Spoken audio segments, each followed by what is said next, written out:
back, everybody. Hello to all of our live studio audience and to all of you guys who are watching across them internets. Welcome to Next Week with Jeff Durbin. I'm Jeff Durbin. Let's talk about the news. Ready? Yeah. So it was discovered that North Korean generals actually watch MSNBC's anti-Trump show Morning Joe. They watch it every day to fuel their hate.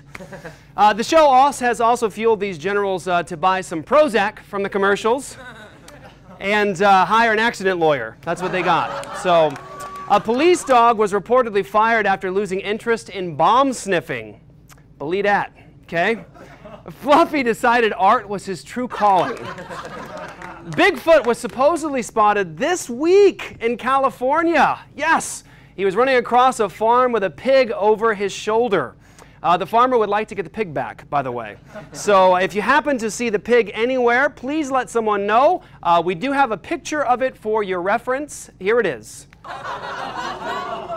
That's Harvey Weinstein. Yep. Justin Timberlake. Yes, burn. That's right. Justin Timberlake is set to perform at the Super Bowl halftime show. For all of you guys that watch that, 15 years after the Janet Jackson controversy. Yes. I guess he was right when he said what goes around, goes around, goes around, comes all the way back around, y'all. Now, after strongly hinting at running for senator, Kid Rock said in an interview with Howard Stern that he was definitely not running for senator. Yep, he said he wanted to keep his reputation and dignity. Please. All right, guys, this is Next Week with Jeff Durbin. We'll be right back. Stay with us, like and share the episode. We'll see you in a minute. Thank you.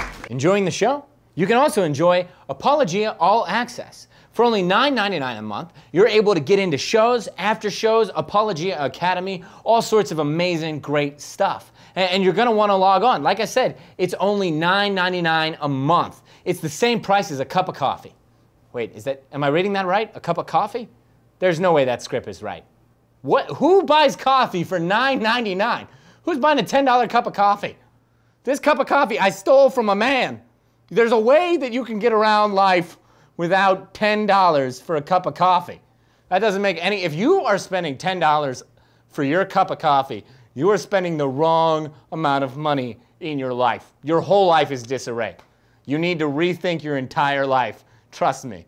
Take that $10, like how much foam did you get on that cup of coffee? Take that $10, go use it just once for this month and get Apologia All Access. Then learn to buy a $5 cup of coffee. I think we're growing here. Apologia All Access right now. Sign up. Buy coffee a little better. Welcome back, everybody. Welcome back, everyone watching live across social media right now. We're back right now, and we're going to have the blend of the week. You guys ready for this one? Yeah. Yes, you know that Joy put a lot of work into this one when you see kitty cats on the bow tie. Yes. So this blend of the week right here, this one is called the Coffee Beanie. Every coffee bean is responsibly sourced. Yes, farm to table, barrel aged, sustainable, of course, cruelty-free, and it's non-binary.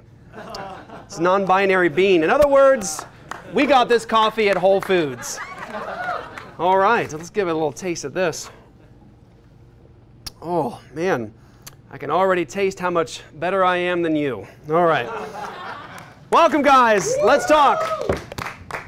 So tonight we're going to be talking about healthcare, and before you get comfortable, take a seat in an overly expensive wheelchair and strap on a $3,000 neck brace that you could have gotten for $10 at Goodwill. Because today we're talking about healthcare in a way that nobody else is going to, I assure you. Lately, the topic of healthcare is filled with debate and includes more drama than the last few seasons of Grey's Anatomy. Of course, a lot of things have been more exciting and dramatic than Grey's Anatomy, including but not limited to plain rice cakes, corporate training seminars, and Dr. Ben Carson. But with many different opinions on what should happen with medical in this country, it's no surprise that it's causing quite a bit of disagreements. Take, for instance, this discussion on Fox News after Trump Care unsuccessfully tried to replace Obamacare. One of the more disgraceful things I think he said today was Obamacare is going to fall apart. This is a good political thing to happen. Let it fall apart. You're talking about millions, hundreds of millions of people who are on health care, and they're on Obamacare. No, and you want it to fall apart. No, they're not. Yes, they are. There's not hundreds of millions of people on Obamacare. Okay, so say there's 70 million. No, there's like 12 million, and half of those are that's expanded Medicaid. Stop it. Stop it. No, don't stop it. Medicaid. It's not Obamacare, Bob. Medicaid was always there before Obamacare was Medicaid Can I just expanded. Wow, Bob really pinched a nerve there. It was almost like right before the show, someone said, okay, Bob, whatever you do, don't say the word Medicaid around your co-host. He will go crazy. Now, the real answer to how many Obamacare users there are is about 11.4 million. And this is the result of that. So they were coaxed into the Obamacare system. They're paying premiums over there, and now they're asking, well, what did I get for my premium? I'm having to go outside the system to get health care. That's right. Some people with Obamacare can't even afford Obamacare. It's nearly impossible for actual people to be able to afford this. Sometimes I wonder, when the government is trying to discover what's actually affordable to the average person, do they watch the sitcom Friends for reference? Hey, Chandler just lost his job, and him and Monica still live in that huge apartment right in the city. If they can afford that, then they can definitely afford this premium. You see, look, there's proof that socialist Medicare causes the prices to be high and unfair. But what would the prices of a capitalist healthcare system look like? Well, the prices would be affordable because hospitals would have competitive pricing in order to get their customers. But also, and check this out, healthcare could actually even be free in some cases, like really free, like actually for realsies free. So watch this clip in the movie Wait Till It's Free. Responsible to an insurance company. I'm not responsible to the government. I'm only responsible to the patient. Plus, in doing so, I can do whatever I want. We give a discount to teachers and preachers. We see foster kids for free. We see people have cancer absolutely for free. If I was part of a government agency or work for an insurance company, it would be against the law for me to do that. Did you guys catch that? If the doctors accept Medicare or Medicaid, it's illegal for them to perform their services to anyone for free. So, all of you annoying cousins need to stop asking your doctor cousin to look at that mysterious and weird bump. Not only are the prices with Obamacare too high, that's just one of several promises that President Obama made that ended up not actually being true. The Affordable Care Act was signed by the president in 2010, and since then, he has repeated one reassuring phrase. If you like your insurance plan, you will keep it. No one will be able to take that away from you. It hasn't happened yet. It won't happen in the future. But it is happening. The president's health care law raises the standards for insurance policies, which many consider to be a good thing. But hundreds of thousands of Americans whose policies don't meet the new standards are being told that their health plans are being canceled. If y'all like it, you can keep it. You see, that's what parents say to their kids at grocery stores so they don't fuss the whole time. You really want that Barbie, Tommy? Well, I mean, you can keep it until we check out, and then we are definitely enrolling you in karate. And look, that's just the beginning of the problems with Obamacare, just the tip of the iceberg. Not only have the premiums doubled or tripled or even quadrupled in many cases, but Obamacare is also resulting in longer wait times at the emergency rooms. Now, we already have to wait long enough without Obamacare, right? Now, they're going to make us wait so long that we'll actually have to read the Good Housekeeping magazines. Who does that, right? Now, the reason the wait times are longer is because fewer doctors are actually accepting Medicaid due to the small compensation that they receive from it, which leads to an even bigger problem. A report from the Association of American Medical Colleges found that a staggeringly less amount of medical residents are entering into the field of primary care.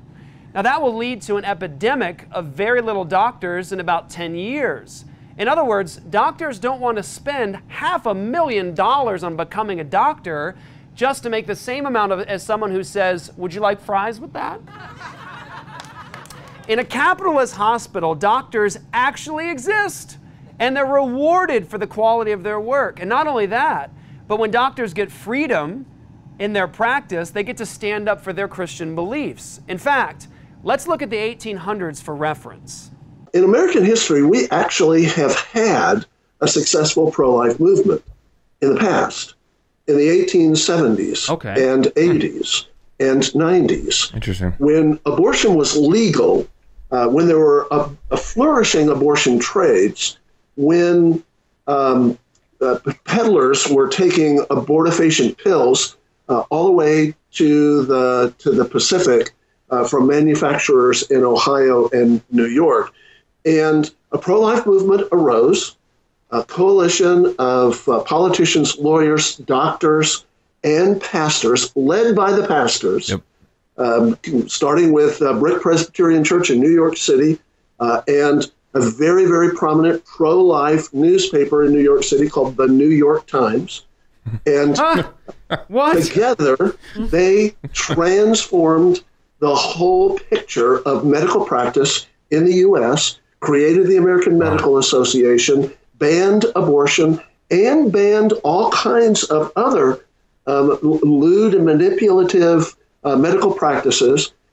And it was forthright, and it was unapologetic in proclaiming the gospel from the start. Okay, before I go on, does my beard really look that red? Good grief. I look like a ginormous leprechaun.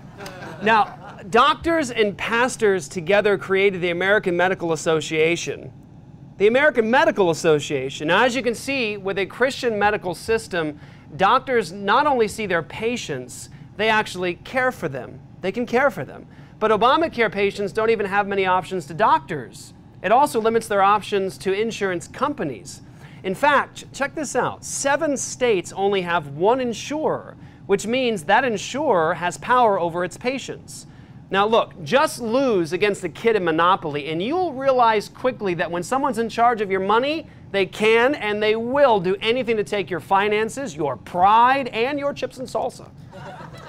Now limiting someone's option to one thing isn't an option. I mean, that's like going to Golden Corral and realizing you have the choice between unsanitary hot food or unsanitary cold food. It's the same thing and it's detrimental to your health.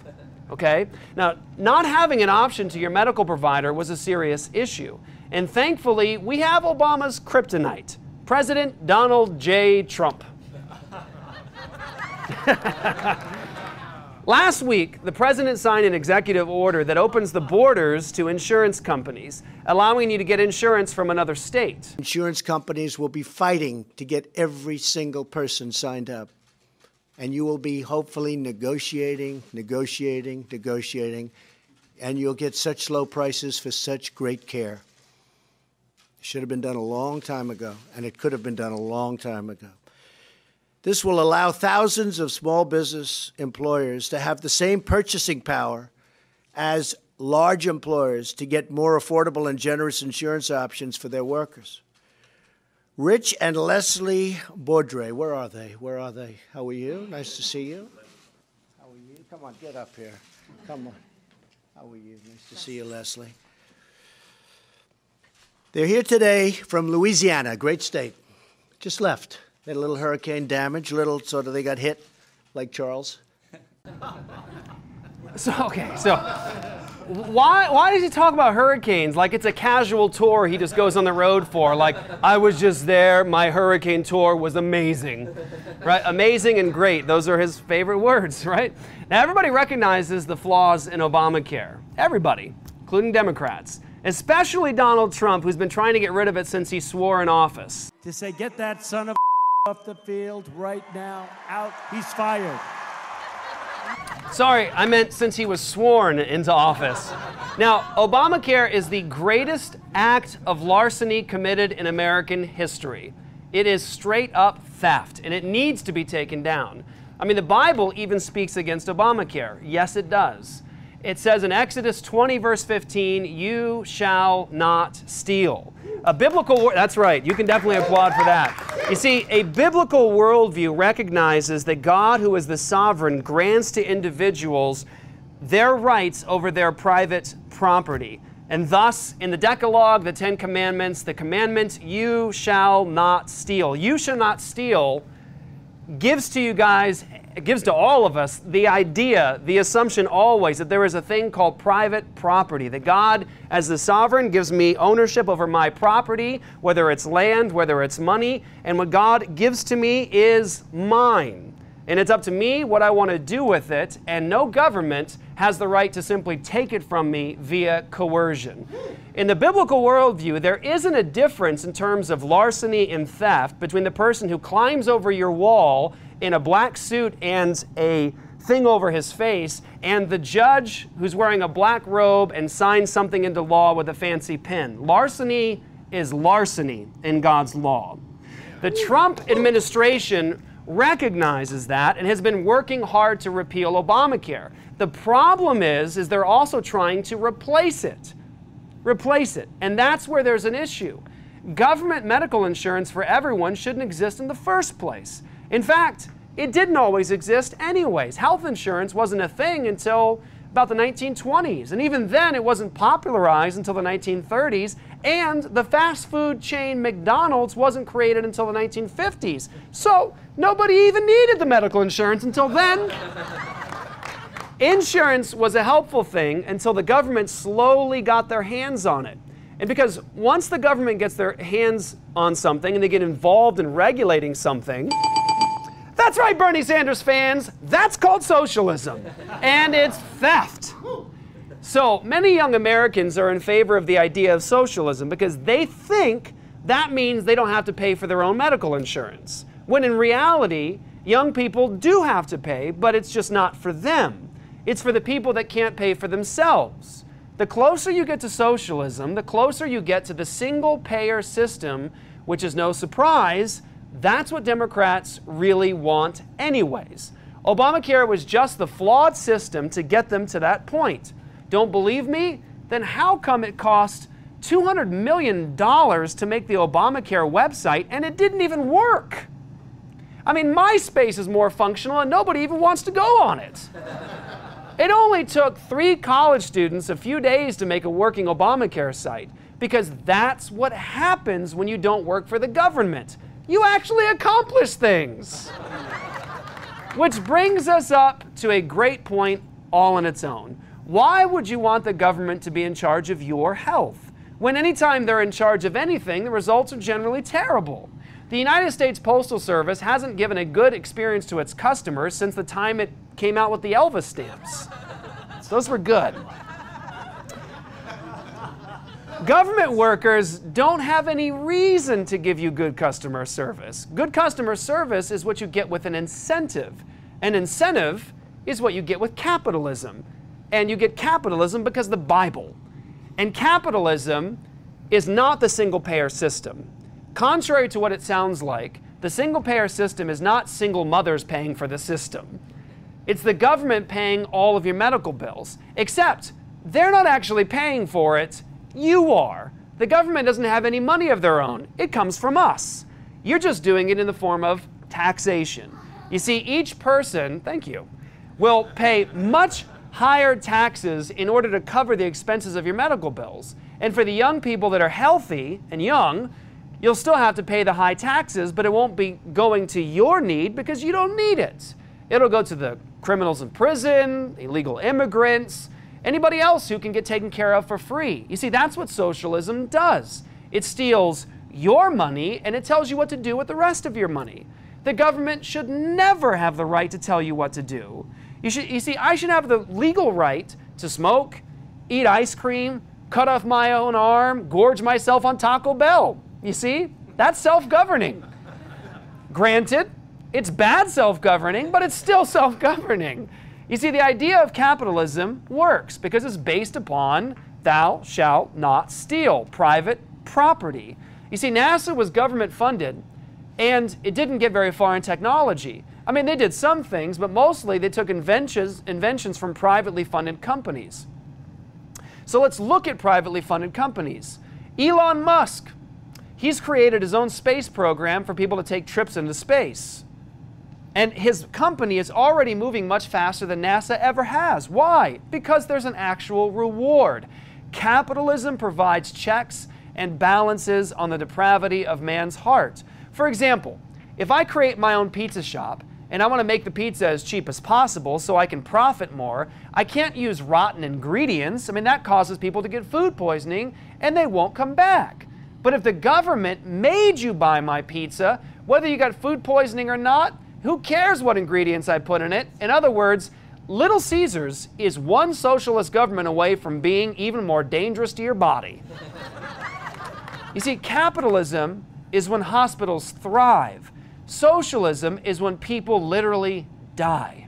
Clear, Chris, you've raised money, you have funds, you could pay for the transportation to the United States, yeah? And you're prepared to do that. Yeah. The reason that the judges decided that that should not be the case is that the medical opinion is that this would be too stressful and too painful for your son. Is that right? But that's what they're saying. That's not, we totally disagree with that. He's probably the most kind of stable baby in there. He's not in pain, he's not suffering, because if he was suffering and he was in pain, we wouldn't sit by his bed and watch him suffer. So a child died because of the socialist medical program.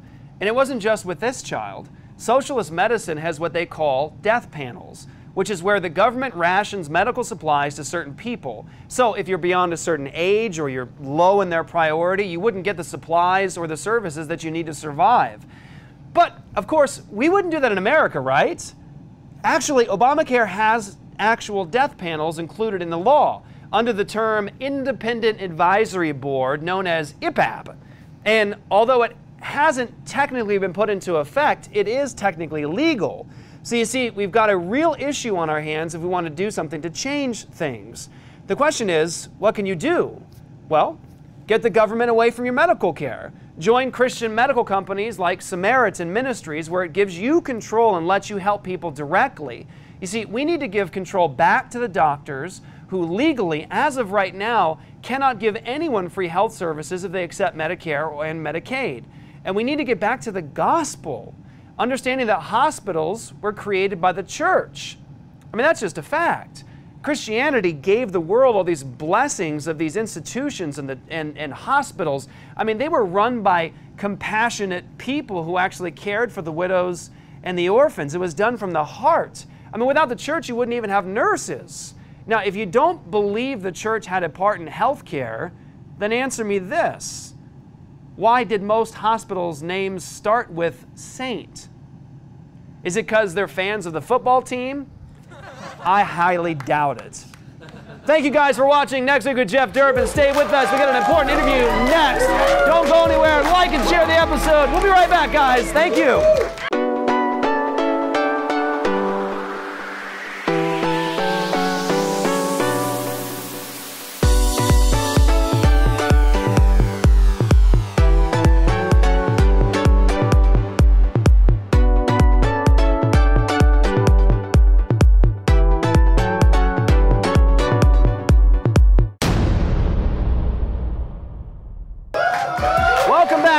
Welcome back to Next Week. Hey guys, so over the last couple of years, we've all had to face what my friend calls the greatest larceny ever perpetrated upon American people in history. We call it Obamacare, and it is something that has ultimately been more destructive to the healthcare industry, really, than anything we've seen before this in American politics. And so the question is, how do we handle something like this? How do you actually defeat a giant like Obamacare? And so rather than just talking about the foundations, the theological foundations, the social implications of Obamacare, we thought let's provide something by way of actual help, something that can actually transform the way that we do healthcare in this country. So we wanted to have on someone from Samaritan Ministries. His name is Anthony Hopp, and he's going to give us some instruction. Anthony, welcome to Next Week, brother. Thank you for coming on the show. Thanks, Jeff. My pleasure. Absolutely. So, Anthony, tell us about Samaritan Ministries. A lot of people don't know about you. I've been with you for a very, very long time. We recommend it to everybody, really, at Apologia Church. We recommend it to friends. We've talked about it a bunch, but what is Samaritan Ministries? Well, it's one of the bright spots in a pretty miserable landscape. You know, there's not a shortage of frustration and complexity and general bleakness around healthcare. But healthcare sharing is one of the good things that's going on.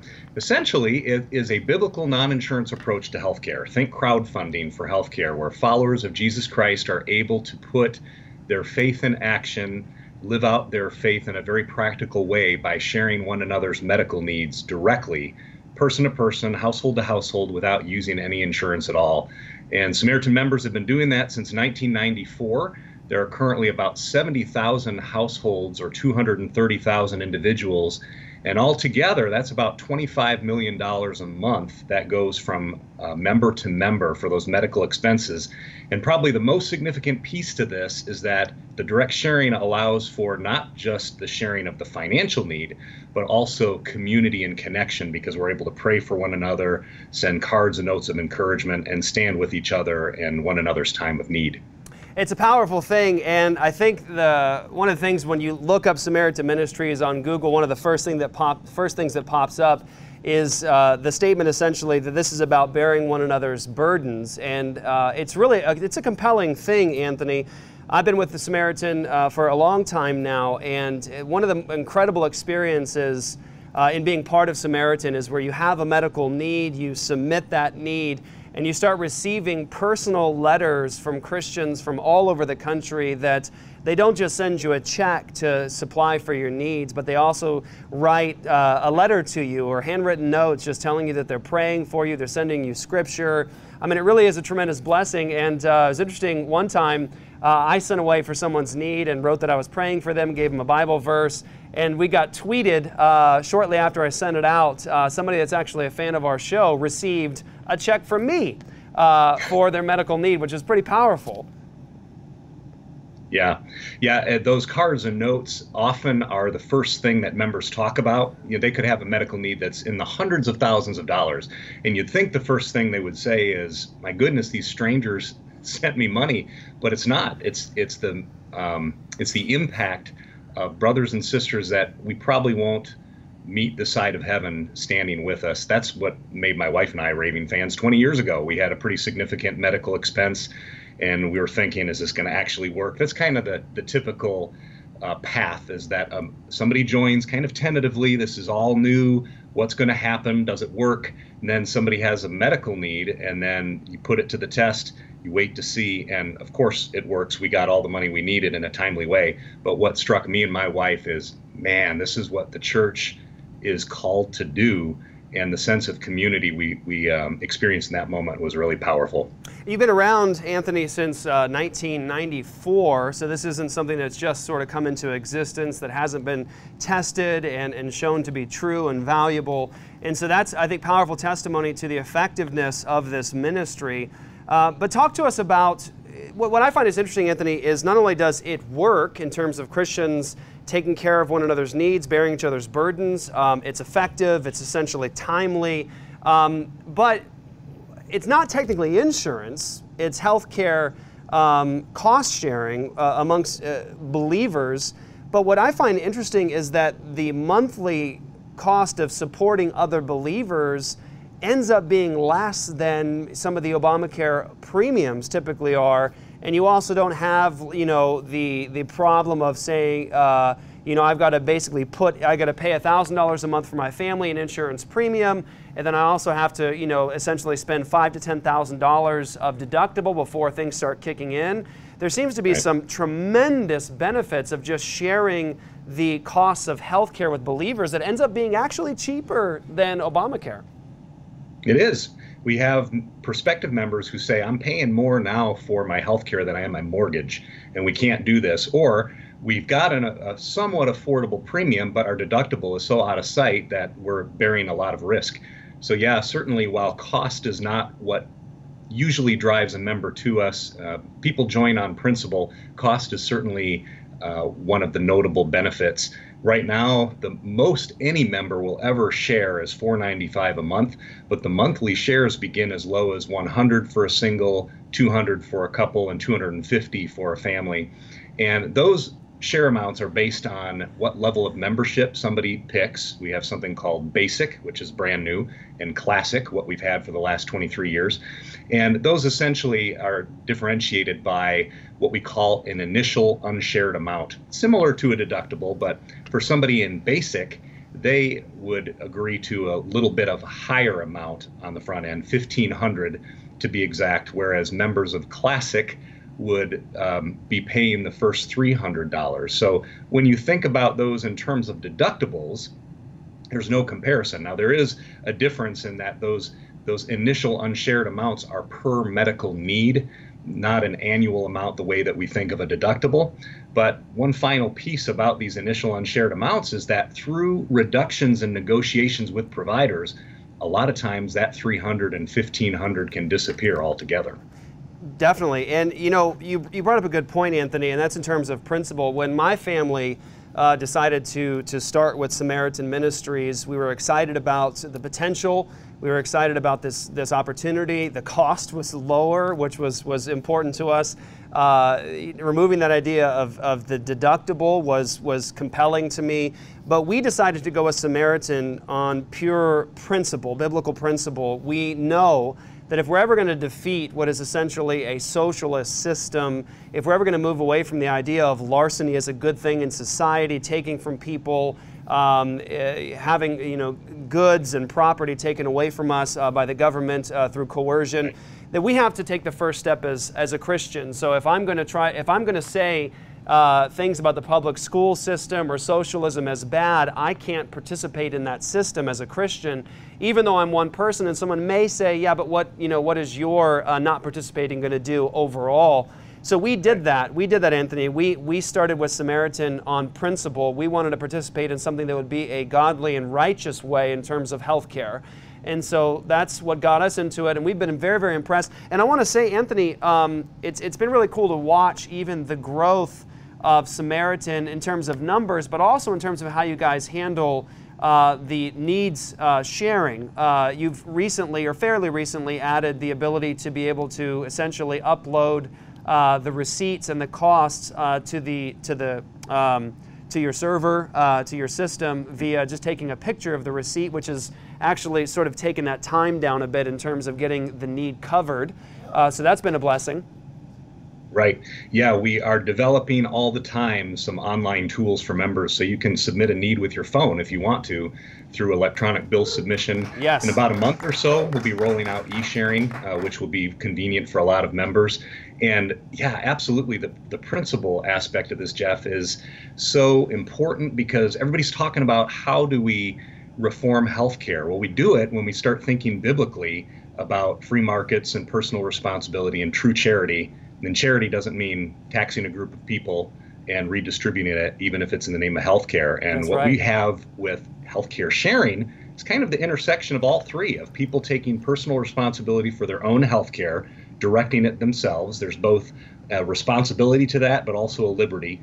And then they have free markets where they're able to go where they want and determine what kind of treatment they're going to receive. There should never be a third party interfering or interloping. That's the family's decision. And then thirdly, true charity. Samaritan members are able to voluntarily, they're not coerced, but they voluntarily come together around mutually held beliefs and values and stand with each other. That's true. And you know what's, I think, powerful, Anthony, as well, is that a look at history displays that Christianity has been involved in, the biblical worldview, the church has been involved in these tremendous advances in history, whether in terms of creating a civilization. I mean, the West itself was created through the biblical worldview, although we're losing a lot of that now. Modern science, educational institutions, whether you want to talk about the famous ones like Yale and Harvard and the famous institutions over in England that we have, Cambridge, Oxford, but also the health system in the first place in terms of hospitals. We've been sort of on the front lines of advancement in the world, of bringing blessing and goodness to the world. But what's amazing is as we've stepped away as the church away from that task of beautifying the world and cultivating the world and blessing people, sort of the secular world sort of steps into that void, government takes over and they blow it up. And what I see Samaritan as, Anthony, is a truly Christian and biblical worldview response to the healthcare crisis that we have before us in our nation. Exactly. It really is loving God and loving our neighbor, being obedient to his word, to take care of each other. In the New Testament, there's close to 100 references to one anothering, and about half of those are commands. And so, yeah, whether it's Galatians 6:2 or Philippians 2, the second half of Romans 12, that's what we're called to do. And so this is a way for us to do that practically. That's right. And so what's interesting is people might be asking the question, well, how does it work? Well, I'll just say from my own experience, you have a major situation, a catastrophic event, something happens, we have to go to the emergency room, say. We go to the emergency room and we basically tell them we're with Samaritan Ministries, this will be paid back to you in cash, send us the bill. And we get seen, they send us the bill, and then we submit the needs to the believers across the country. They send us checks and we pay the hospital. It's really been a pretty simple process. You mentioned something though, Anthony, one more thing that you're adding to the entire system. Did you mention e-sharing that's coming soon in terms of what's that look like? Correct. Currently, members send their checks send their monthly share by writing out a check. So in about a month or so, we will open up the opportunity to send that share electronically through PayPal. Yes. Eventually other means. So that will enable us to get shares sent quicker, but also even the community aspect will still be preserved, because the main theme here is the connection of members to members. So whether that happens in analog form of writing an archaic check or Right. sending it electronically, it accomplishes the same thing. So again, this is leveraging the technology that exists so people can experience community in whatever way they're accustomed to. Well, I appreciate it, and I want to tell you, Anthony, that you officially win today. My executive producer, Marcus Pittman, and myself, we're going to ask you what's up with the old technology. No one wants to send mail anymore, and so you fix that problem, so you win. All right. All right. So that makes it even better. So, Anthony, help us. Where can people go to learn more about Samaritan Ministries? How can people get connected with you? Google Samaritan Ministries, not Samaritan's Purse, but Samaritan Ministries, or go to SamaritanMinistries.org. We can also be reached toll-free. The number is on our website, but it's 877-764-2426. And I'll highlight the fact that we have a good number of staff who are ready and patient to walk through with prospective members what healthcare sharing looks like. We recognize this is a whole different paradigm. It's scary. It's different. And so these men and women do a fantastic job, not just of dispensing information, but helping allay concerns. I know the same concerns my wife and I had 20 years ago. There's also a lot of good videos on our website that highlight individual member stories. How did they transition from health insurance to healthcare sharing, and how did they interact with the provider? Because that's usually something that people have concern about. What happens when I go into the hospital? And they deal with that in all those videos as well as how the process actually worked for them. Did they receive the money on time? How impactful were the notes and cards? So our website, SamaritanMinistries.org, has a treasure trove of information. Amazing. Anthony, one last question I have for you before we let you go today. Obamacare being introduced has just wrecked the entire healthcare industry and wrecked a lot of families, that wrecked their finances. You can keep your doctor. No, you can't. Premiums are going to go down or they'll be the same. That's not true. Some people's premiums have quadrupled. It's wrecked the healthcare industry and wrecked a lot of families and their healthcare needs. But one of the things that has been introduced is that if I don't participate in Obamacare, I pay a penalty tax at the end of the year. So what I found compelling is the fact that if you are with Samaritan Ministries, that penalty has not applied, at least up to this point. Can you talk just briefly about that? Yeah, in the 23 years we've existed, the Lord has done miracles in our midst. And one of those miracles was inserting an exemption in the law that states if you're part of a healthcare sharing ministry like Samaritan, then you're not required to purchase insurance and therefore not subject to the penalty or tax or fine or whatever it's referred to as. And so we're very grateful that that was included in there. Our stance was, here is a group of people who have, prior to any of this Affordable Care Act, have been taking care of each other and are not a burden on the system. So please let us continue to do what we've been doing. And by God's grace, that's exactly what happened. And so we point out to people because the Affordable Care Act brought awareness to healthcare sharing, but this existed long before. It wasn't reactionary to the Affordable Care Act, but nonetheless, God intervened and that exemption was there. So going forward, depending on whatever legislation is proposed or ultimately gets voted on, we are hoping and trusting that healthcare sharing ministries will be treated in a favorable fashion. And so we have a whole public policy team that watches things very carefully and is proactive. But ultimately, we realize that it's the Lord who has brought protection to this far and will continue to do so. Not today, Satan. Not today. That's right. All right, guys. Anthony Hoff, Samaritan Ministries. Make sure you guys check it out. Anthony, thank you for joining us today right here next week. All right, guys. Stay with us. Be right back, guys. Don't go anywhere.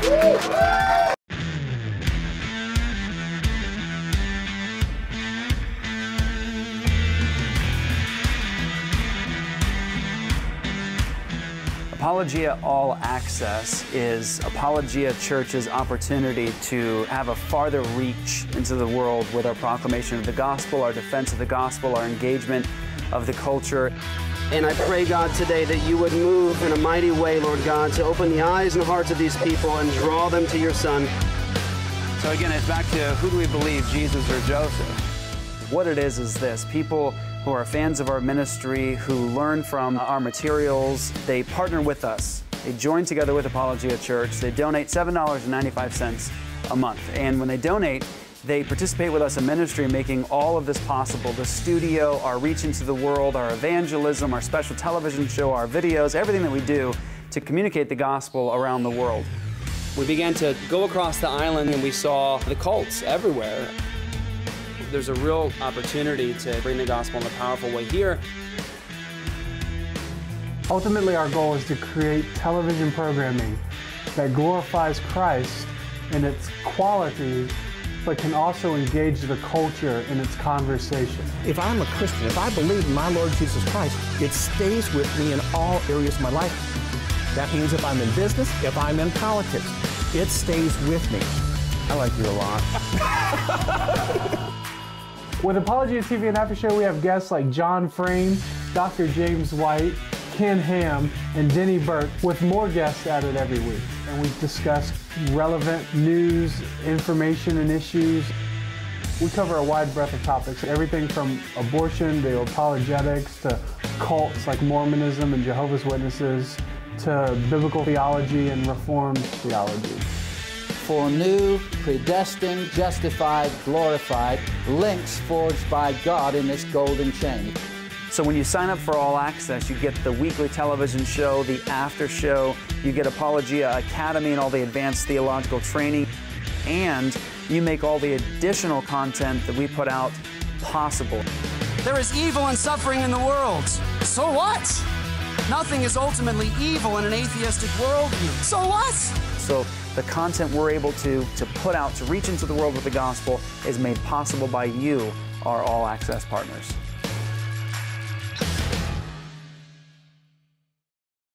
Welcome back, everybody. Thank you guys to our live studio audience, and of course, thank you to all of you guys who are supporting us and watching us across social media. We wanted, of course, to end the show today, as always, pointing everyone to endabortionnow.com and actually answering some arguments today, right? Absolutely. So I'll just say quickly, we had a save last week. Yes, we did, yeah. At our local Tempe location, it was a young woman, early 20s, heard us preaching from outside, was going in and out, listening to us, standing and watching us, and then finally left.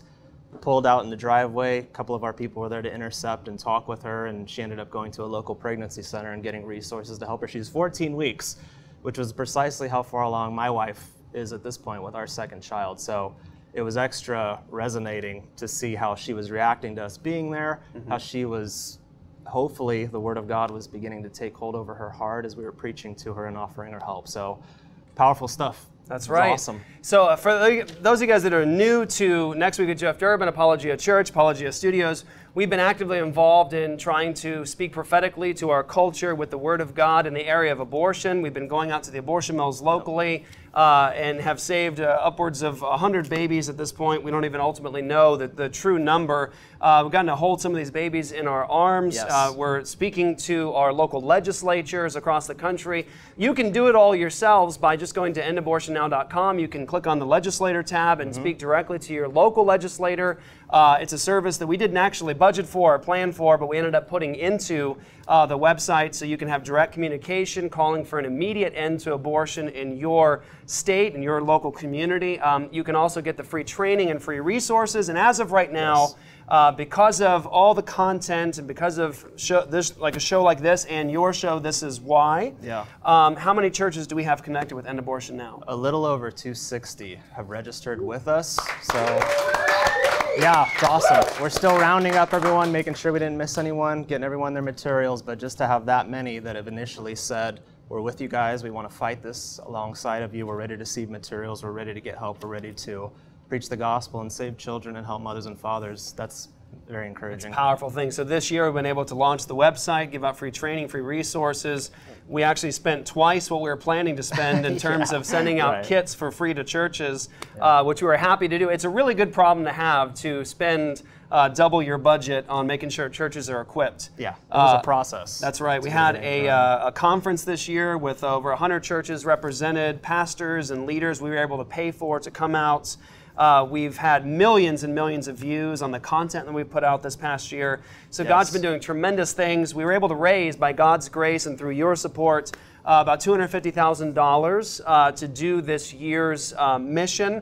If you put that together with the churches that are now involved, it's less than $1,000 a church. Right. And if you put it with just each church saving 10 children, that's about $200 a life. Yeah, and we have churches that have seen up to 25 saved as a result of being partnered with this kind of ministry. They were at the conference, they took it upon themselves, and now they're seeing fruit of their ministry, and likewise organizing support so that they can have full-time missionaries on the sidewalk there. That's right. That's amazing. It is amazing. All right, praise God. Woo! So we're going to do about just a quick 2 minutes here and answer a very popular sort of pop culture argument right now. Yeah. It's not actually new. It's something that atheists were presenting to me about 5 years ago. And so introduce everybody to this thing that everybody's talking about. It's an argument about embryos. 1,000 embryos versus... Right, just to set the stage, there's a gentleman named Patrick Tomlinson. He's a comedian, a sci-fi writer, he's a blogger.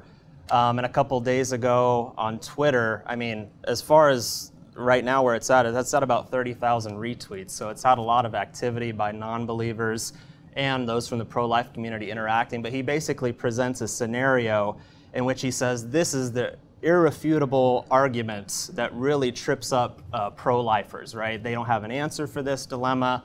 So here it is, he presents it, and it's basically, he calls us the life at conception crowd, as if we're just a small group of people who hold to biology and science. So the life at conception crowd would include every biological textbook in the last 30 years. Right, yeah. The life at conception crowd, okay. Yeah, that's how it begins. So he presents a scenario in which you have, you're in a fertility clinic and, the fumes are rising because the place is on fire, right? And you have the opportunity before you to save either 1,000 viable embryos that are in one room, or you have the chance to save a handful of small children, right? Or, I'm sorry, one child is a 5-year-old in the other room. So, so which do you choose? And then he claims that by choosing the child, pro-lifers are somehow biased, or people who, claim that life begins at conception, they don't actually believe that. Right. It's not a true claim that they make, and he says, so expose them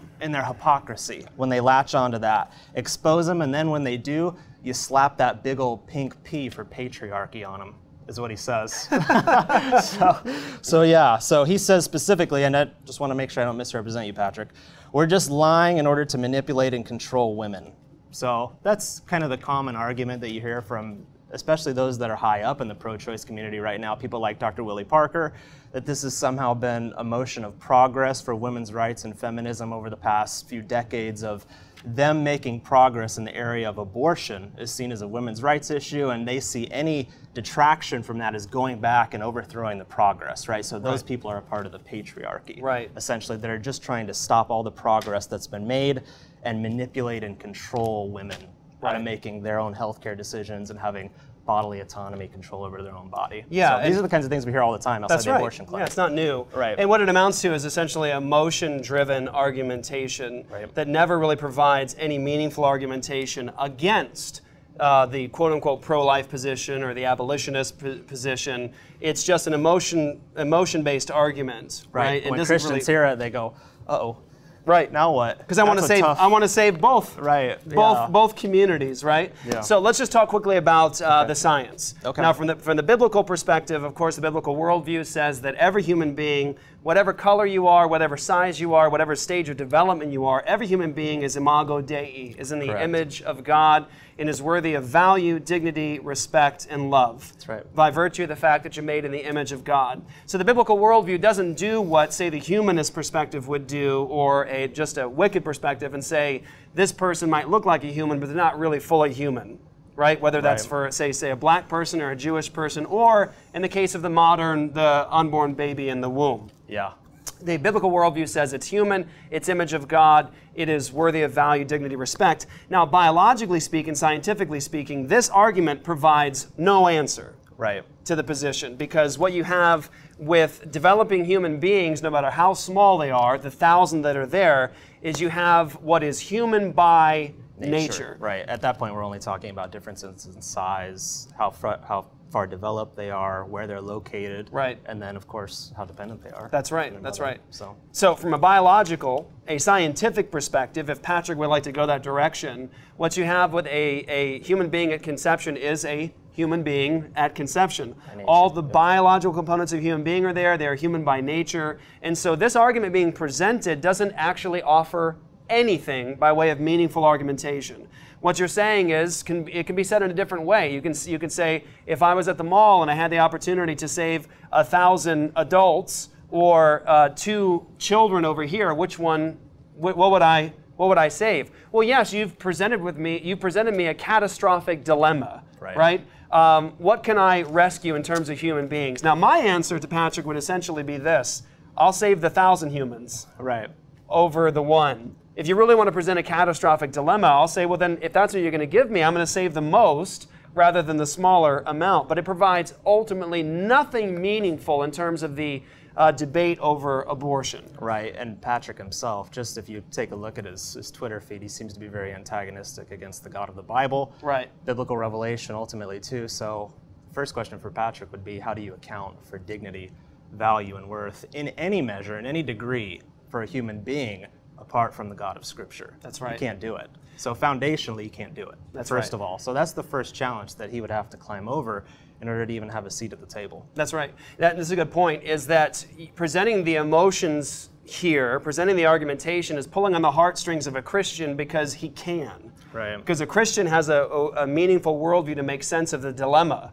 I want to save it all because it's all image of God. But from an unbeliever's perspective, say an atheist perspective, all that is just protoplasm sitting in a tank somewhere, and that 5-year-old is just developing protoplasm himself. My answer would be, who cares about any of it from an atheistic perspective? But if you want to pull on the heartstrings of a Christian, you need to step into my worldview where human beings actually have value and dignity at all. But it's important just to suggest, if this argumentation is coming your way, that this provides nothing to the argument for abortion. All it does is deliver a catastrophic dilemma that pulls on the emotions. It's more like a person saying, hey, if you were a husband and your car was going off a cliff, your wife and baby are inside, you only have a chance to save one of them, which one do you save? You see, it's provided nothing by way of argumentation. I have 2 things in there that are supremely valuable. I want to save them both, and you're giving me a tough tough spot right now. I'd like to save them both. But this provides nothing by way of meaningful argumentation. Right, and that's definitely not the choice that the woman's making who's sitting inside the abortion clinic. The abortion clinic, it's kill my baby or don't kill my baby, let my baby live. And that's why we're standing outside calling out to them, telling them what God commands. Don't murder your child. That's right. Please, we'll help you preach the gospel, but that's not the choice that the woman's making inside the clinic, is the decision between this child and this child. It's this life inside of her, alive, by nature, human, imago Dei. Do I kill it? That's right. All right, guys, so Zach Conover, Director of Communications at End Abortion Now. You guys can get connected with Zach and actually talk to him directly by going to endabortionnow.com. Get connected. This past year has been amazing. We're actually excited about next year. We've been able to accomplish now this year more than we actually had set out to do. And so we're blessed by that, we're humbled by that, and we're grateful for all of you guys that have been praying for us and have given toward this work. We say thank you to God and thank you to you all. So endabortionnow.com, guys. Don't forget to join us next week right here on Next Week with Jeff Durbin. Don't forget to like and share the episode. Thank you guys so very much. We'll see you guys next week.